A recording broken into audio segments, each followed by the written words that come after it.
Уважаемые гости из Ставрополя, Ставропольского края, большое вам спасибо за то, что вы сегодня с нами.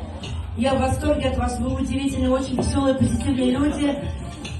Я, конечно, видела разных гостей, но до такой степени позитивный юбилей на моей памяти, я даже не знаю, когда был. Это просто кураж, это веселье, это драйв. Спасибо вам огромное. Я думаю, что какой-то вот определенный драйв нам придают и, конечно, гости из Ставрополя. Большое вам спасибо. Как же вы приехали в Татарстан, и мы не споем на татарском языке. Если позволите, я бы хотела подарок вот в первую очередь именно вам, гостям из Ставрополя, спеть на татарском языке.